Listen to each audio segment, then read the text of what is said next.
reportagem, porque os advogados de Daniel Vorcaro tentam fechar os últimos detalhes do acordo de colaboração premiada neste fim de semana. Matheus Dias chega ao vivo, vai trazer os detalhes, as informações. Matheus, seja bem-vindo, uma ótima noite a você. Então, esse acordo deve propor, além, claro, da revelação de todo o esquema, os nomes das pessoas que participaram, o pagamento de multas na casa dos bilhões. É isso? Conta pra gente. É isso sim, meu amigo. Boa noite para você, Caniato. Boa noite a quem nos acompanha. O acordo, então, tem uma série de anexos e também a previsão de multas em torno de valores bilionários aí que devem ser pagos por Daniel Vorcaro, além de, claro, benefícios que são esperados pela defesa por conta da colaboração do banqueiro. Essas informações são da jornalista Malu Gaspar. A defesa de Daniel Vorcaro, então, prevê que nesse final de semana vão acertar ali os últimos detalhes desse documento que será apresentado aos investigadores, será apresentado à Polícia Federal e ao Ministério Público Federal, e para que na semana que vem, então, já tenha esse documento em mãos das autoridades. A defesa de Daniel Vorcaro quer apressar, então, essa delação, quer fazer com que ela aconteça da forma mais rápida possível, inclusive com uma estimativa até bem positiva, viu, Caniato? A defesa acredita que deve-se ter ali um período de cerca de 2 semanas para que as autoridades analisem essas informações apresentadas e depois mais 2 semanas para que seja colhido, então, o depoimento de Daniel Vorcaro, que as oitivas aconteçam. Só que essa previsão pode não se tornar realidade, já que na prática o Ministério Público e a Polícia Federal podem levar mais tempo para analisar esses documentos, analisar essas informações e, claro, até o momento esses valores bilionários ainda não são deferidos pelas autoridades. O que for passado como uma proposta da defesa de Vorcaro pode não ser aceito pelas autoridades, eles podem fazer uma contraproposta e isso pode levar um pouco mais de tempo. O que é visto como uma das maiores dificuldades para os advogados de Vorcaro nesse momento é que ele consiga revelar mais informações do que as autoridades já têm, viu, Caniato? Isso porque, com a quebra do sigilo telefônico, telemático, dos computadores, das contas bancárias de Daniel Vorcaro, a Polícia Federal, o Ministério Público Federal, claro, já tem muitas informações e Daniel Vorcaro ou revela tudo ou revela informações a mais que eles ainda não têm. Para isso, a defesa já está preparada e parece que isso não amedronta os advogados de Daniel Vorcaro. Tanto que a visão otimista deles por esse prazo mais rápido é porque eles acreditam que as informações apresentadas serão inquestionáveis para fazer com que esse acordo saia do papel mais rápido, né, Caniato? Daniel Vorcaro, que está preso desde o início de março, no dia 19 de março foi transferido pela Polícia Federal e desde então recebe os advogados para finalizar os detalhes desse acordo. Ele que montou uma força-tarefa para fazer essa delação se tornar possível com cerca de 10 advogados, viu, Caniato? Pois é, né? Deve ter contratado advogados muito especializados, inclusive, no fechamento, no avanço dessas negociações para conseguir o acordo de colaboração premiada. O Matheus segue acompanhando esses desdobramentos, daqui a pouco ele volta na programação com outras informações. Bom trabalho para você, Matheus. Agora, eu preciso me despedir de parte da rede que ficará agora com a sua programação local. Sigo aqui com os nossos comentaristas. Eu vou chamar o Luiz Felipe Dávila. Eu prometi há pouco comentar o assunto que envolve o aumento dos impostos. Daqui a pouco a gente vai tratar disso, porque tem outros assuntos correlatos, então a gente faz um combo e analisa tudo de uma vez. Eu deixo chamar o Dávila para analisar a delação de Daniel Vorcaro. Há muita expectativa, né? Os holofotes voltados para essa negociação entre os advogados e também as autoridades, né, Dávila? Nós podemos, inclusive, nos apropriar de algumas informações que foram tratadas no caso da delação do Camizotti e compartilhar com o nosso público na delação de Daniel Vorcaro. Ou seja, tem que trazer coisas diferentes, né? Revelar todo o esquema, não pode poupar algumas figuras. E, além disso, é preciso considerar um aspecto que não foi mencionado na notícia do Camizotti, que é o pagamento de multas bilionárias, inclusive para ressarcir os fundos que foram afetados, né? Eu fico imaginando o FGC ou mesmo aqueles fundos de aposentados e pensionistas. Isso pode ter um peso diferente, inclusive na validação da delação, Dávila? Você acha que sim? Caniato, eu acho que Vorcaro está trilhando um corredor extremamente estreito. Por quê? Porque já há evidências nas mãos da Polícia Federal, da Procuradoria, sobre tudo o que aconteceu. Para que essa delação tenha substância e que Vorcaro consiga se livrar de bons anos de cadeia, ele precisa falar o que não está nos documentos que ele já tem em mãos. E isso significa que a sua colaboração pode ser, sim, decisiva para ligar os ponteiros que alguns estão soltos. E isso, sim, poderia fazer com que ele se beneficiasse e não pegasse tantos anos de cadeia. Então, os advogados sabem, provavelmente os advogados já consultaram aquilo que já tem em mãos e, portanto, se Vorcaro procurar poupar pessoas, fazer uma delação meia-boca, ele vai continuar mofando na cadeia e ele vai perder o direito que ele poderia ter numa delação premiada de reduzir a sua pena. Então esse é o primeiro problema. O segundo problema é a questão do dinheiro. E aí o Bruno Musa vai poder detalhar melhor ainda. Tudo que envolver a instituição Banco Master vai demorar mesmo para meter a mão nesse dinheiro, não vai ser rápido. Agora, Vorcaro não está preocupado com o dinheiro do Banco Master. O que ele está preocupado é com o dinheiro que ele apartou para ele, que está nesses fundos no exterior, nesse processo correndo nos Estados Unidos e outros lugares. Porque se esse dinheiro for confiscado, Vorcaro perdeu o crédito que ele apartou para ele viver, apesar do escândalo do Banco Master. Então ele está correndo contra o relógio, tanto no processo aberto nos Estados Unidos, que vai mexer com o seu bolso lá fora, com o dinheiro que foi separado, como aqui no Brasil. Se ele não falar mais do que já está na documentação em posse da Polícia Federal, ele vai continuar preso. Ou seja, ele está num beco sem saída. Ou fala tudo e rápido, ou perde o dinheiro lá fora e perde a chance de passar menos anos na cadeia. É uma questão que é interessante. E se esse revelar tudo que o Dávila menciona for exatamente o que as autoridades já têm na mão? Se falar tudo estiver em linha com aqueles arquivos que foram alcançados por meio da extração dos arquivos secretos dos celulares e dos computadores. É isso que a gente tem que verificar também. Presumimos que ele traga informações adicionais, né? Dê nome aos bois, quem são as autoridades que participaram, que de alguma maneira facilitaram todo esse trâmite para que ele pudesse tornar o Banco Master essa potência. Deixa eu passar para o Bruno Musa, que o Bruno vai certamente discorrer em relação a outros aspectos que envolvem essa negociação para fechar a delação, mas também esse ponto que envolve o pagamento de multas, né? Seriam recursos obtidos por meio dos ativos do Banco Master ou uma reserva pessoal, né, da pessoa física de Daniel Vorcaro? E qual é a conta, né, que a gente tem que chegar para entender que multa é essa? Porque quem está fazendo a proposta de pagamento de multa são os advogados de Daniel Vorcaro. Fico imaginando as autoridades, né? Qual é a conta que você tem que fazer para estipular uma multa? Estou mandando um boleto para você, a multa é de quanto? E chegamos ao nível, depois de devolver o dinheiro, cancela tudo e fala, não, pode ficar com o dinheiro que é seu, né? Já vimos isso viver aqui no Brasil. Mas, de fato, me parece que se chegarmos a esse ponto de uma devolução desses bilhões, vale lembrar, a conta do pai dele foi noticiada que tinha 2,2 bilhões de reais do pai. Então, imagina quantas outras contas estão por aí dispersas em paraísos fiscais, em várias empresas que foram se perdendo uma na outra, uma sócia da outra, e vai se perdendo ao longo de vários caminhos assim obscuros. Mas no meu entender, Caniato, isso seria o dinheiro do próprio dele, obviamente, dele proveniente de toda a corrupção que ele desviou de todo mundo. Uma vez que os ativos do banco eram ativos completamente inflados, porque os ativos do banco que davam sustentação para as captações via CDB, LCI, LCA, eram ativos que estavam inflados no balanço.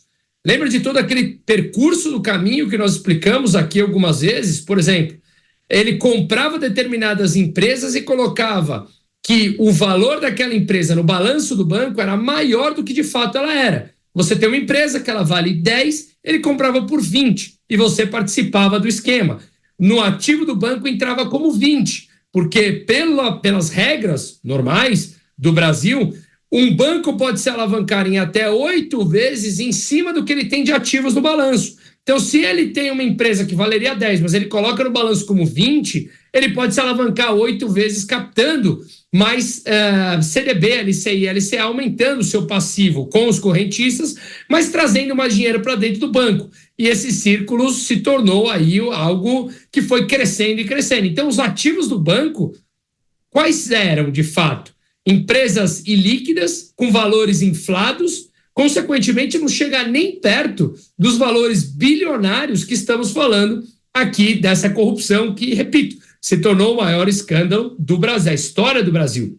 Então, consequentemente, teria que ser, sim ou sim, do dinheiro fruto da corrupção desviado por ele, e não dos ativos do banco, que, no fundo, não valiam absolutamente nada. Apenas lembrando que, quando o BRB ofereceu aqueles 2 bi, que era justamente o que o Banco Central disse que o Master, na época, precisava de injeção de liquidez para continuar sobrevivendo, no mesmo período que o BRB ofereceu 2 bilhões, e a gente está vendo agora o BRB praticamente quebrado, precisando de recapitalização, bancos privados de primeira linha ofereceram R$1 pelo Banco Master, e retirando vários passivos e ativos do balanço, querendo assumir apenas uma determinada carteira, X ou Y. Então, ou seja, o banco não valia nada. Se levar o ativo em consideração do banco, não tem nada para ser devolvido. Então, teria que ser sim ou sim o dinheiro desviado, fruto do roubo, que está provavelmente em offshores, em paraísos fiscais, em contas, seja lá de quem for. Pois é, a gente já noticiou tanta coisa em relação ao caso do Banco Master, né? As investigações avançaram. Tantos arquivos não foram divulgados, revelados, vazados, né? Para além daquela situação das festas, enfim, da contratação das modelos, ou do quanto ele gastou com os cachês dos artistas. Para além disso, né? Quantas autoridades, figuras não foram implicadas, conversas, mensagens que se apagavam depois, né? Criptografadas, enfim. Se vocês se lembram, vocês têm que puxar pela memória, gastar 15 minutos no Google e voltar 2 meses no noticiário. Quantas figuras já não foram citadas pelos veículos de comunicação? Eu fico imaginando, ele tem mais um pacote de novidades para revelar? Porque me parece que o fechamento da delação se apoia nisso. Tem novidade? Novidades que poderão sustentar uma delação? Porque se for simplesmente uma cereja em cima do bolo, não sei se os investigadores embarcariam nessa. Deixa eu chamar o Cristiano Beraldo para avaliar também essa possibilidade, que muitos dizem com muita segurança. Olha, só vale a pena fechar uma delação se a figura em questão tiver muitas informações para revelar, né? Agora, muita coisa já foi divulgada, já houve avanços importantes na investigação, né, Beraldo? A gente tem que fazer a pergunta, vale a pena para quem? Porque o Brasil hoje está assistindo essa disputa de poder que vem do legislativo, do executivo e do judiciário, de pessoas que têm, em razão do cargo que ocupam, um poder muito grande para conduzir essa história da maneira que melhor lhes convier. E me parece que, no caso do Master e uma eventual delação de Daniel Vorcaro, ela teria que se dar, no mínimo, de uma forma que não atingisse os próprios julgadores do caso do Banco Master. E aí lembremos, Caneto, o Master está no Supremo Tribunal Federal porque em algum momento lá atrás foi mencionado o nome de um deputado federal de quem ninguém nunca mais ouviu falar em relação a esse caso. Então, tudo sobre o Master está tendo uma condução bastante peculiar. E agora eu não tenho a menor dúvida de que essa delação será aceita caso ela consiga restringir o tema Banco Master a um universo que não atinja figuras que são realmente poderosas. E aí a gente vai ver, mais uma vez, o Brasil sendo o Brasil. Essa condução do exercício do poder de forma à autopreservação. Ser funcionário público no Brasil, sobretudo nesses altos escalões, já não tem mais nada a ver com servir a sociedade, mas sim em preservar os próprios interesses e os interesses dos grupos que esses representam. Passar para o Mota também trazer a avaliação dele. Mota, nesse processo todo, né, e nesse momento em que os advogados de Daniel Vorcaro negociam o fechamento da delação premiada, alguma coisa te tranquiliza? Por exemplo, saber que André Mendonça é quem fará a análise para validar e homologar a delação premiada. Isso é algo que te tranquiliza por conta do distanciamento de André Mendonça do caso? Não, nada me tranquiliza e às vezes eu tenho a sensação de que eu estou diante de um teatro do absurdo. E mais uma vez eu tenho que questionar o que o Dávila disse. Por quê? Essa expectativa de que o banqueiro vai ser premiado com redução da sua sentença se a delação dele incluir todos os fatos e toda a verdade. Agora, deixa eu perguntar, quem vai reduzir os anos de cadeia do banqueiro em troca das informações? Quem? De quem será essa decisão? Da Procuradoria-Geral da República ou da Suprema Corte? Essas duas instituições vão recompensar o banqueiro por denúncias que podem implicar a própria corte? Que lógica é essa? Eu não vejo qual é a lógica de premiar o banqueiro por uma coisa que vai afetar você. Me parece, e é o que o Cristiano Beraldo disse, que os incentivos estão, na verdade, todos na outra direção. Que os incentivos, o prêmio, e sabe-se lá que prêmio será esse, está na direção de uma delação light, uma delação politicamente correta, uma delação autocensurada que não crie problema para ninguém. Eu queria que alguém me explicasse qual é a lógica do banqueiro receber do sistema um prêmio por uma delação que complique a vida do sistema. Uma pergunta e tanto. Vou passar então para o Dávila, né? Porque o Dávila, nesse giro, foi o primeiro a comentar e o Mota foi o último nesse giro de análises. Você, Dávila? Quem tem o poder da caneta neste caso chama-se André Mendonça, relator do caso Master no Supremo. Aliás, o relator usou a caneta passando por cima, inclusive, da Procuradoria-Geral da República por sua inação e vontade de varrer esse problema para debaixo do tapete justamente para não constranger outros ministros do Supremo. Então, quem tem esse poder é o relator do caso no Supremo Tribunal Federal, o ministro André Mendonça. E o ministro André Mendonça, até o momento, deu sinais claros de que quer ir até o fim com o episódio do caso Master. E isto já mostra uma divisão de forças dentro do próprio Supremo. Aquela unanimidade do corporativismo da Suprema Corte, que parecia tão forte e inquebrável, já começou a rachar. Quem sabe este seja o caso do empurrão final, para dividir a corte entre aqueles que querem manter as coisas como elas sempre foram e aqueles que querem usar para começar a fazer as mudanças importantes no sistema. Eu entendo que é de dentro do sistema que vão começar a surgir as pessoas com coragem de defender aquilo que é certo. Deixa eu passar para o Bruno Musa.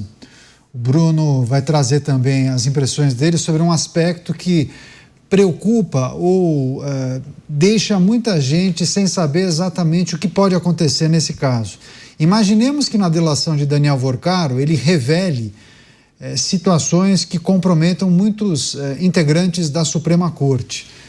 Aí é preciso olhar para o avanço do processo em um eventual julgamento ou avaliação da própria Suprema Corte em relação a essas ligações de seus integrantes com o caso do Banco Master. Qual é o exercício que a gente deve fazer para essa situação hipotética, por enquanto, Musa? Hipotética, mas de qualquer maneira eles já foram nas conversas citados, né? Então já é alguma coisa que a gente pode conjecturar em cima disso, né? Não é assim uma novidade ou seria alguma coisa muito surpreendente. Já ficaram expostos contratos, viagens, aviões, jantares, enfim, já tem uma série de coisas que podemos nos debruçar em cima disso. Mas aí nós voltamos justamente naquilo. Hoje, infelizmente, no Brasil, parece que a caneta ela detém pouquíssimas mãos e eles podem fazer absolutamente tudo o que quiserem. E que as forças que podem lutar contra estão cada vez mais impressionadas, até mesmo muitos que apoiavam antes todo esse processo de politização que nós vimos dentro do judiciário ao longo dos últimos anos, muitos que defendiam isso em nome de uma causa que não existia, mas agora estão vendo que está chegando muito perto de cada um de nós, então começaram a se indignar com tudo isso, e talvez esteja tarde demais. Quais são as forças que podem lutar contra eles? Talvez o Senado, mas aí quando a gente vê, a gente já viu, por exemplo, falas de um dos ministros falando que se o Senado, porventura, decidisse por um processo de impeachment do ministro, eles diriam que é inconstitucional. Então, olha a briga que nós chegamos. O que vale a Constituição? Absolutamente nada. Se o Senado tem essa prerrogativa e ele votasse pelo impeachment, uma vez que haveria indícios de corrupção por parte de membros importantes do judiciário, esses membros envolvidos em corrupção diriam isso é inconstitucional? Até onde isso vai? Não sabemos. E aí é justamente quando nós ficamos completamente inertes com relação a isso, e aí eu acho que o André Mendonça tem razão. A única forma é realmente as pessoas, a população, nós civis, mostrarmos uma indignação, mas mostrarmos assim, estamos na rua, paramos o país, porque não dá mais para fazer negócios em um ambiente tão hostil quanto esse, onde as regras não são respeitadas. Eu não vejo outro caminho, Caniato, e não é de hoje, tá? Nós estamos falando de um inquérito, por exemplo, aberto há 7 anos, que ele não é fechado. Vale tudo? No Brasil, infelizmente, hoje vale tudo. Então, quando vale tudo, a gente tem que começar a perceber que uma minoria organizada faz muito mais barulho do que uma maioria organizada, e essa minoria tem tomado as rédeas do país e fazendo deles o que eles bem entendem em seu próprio benefício.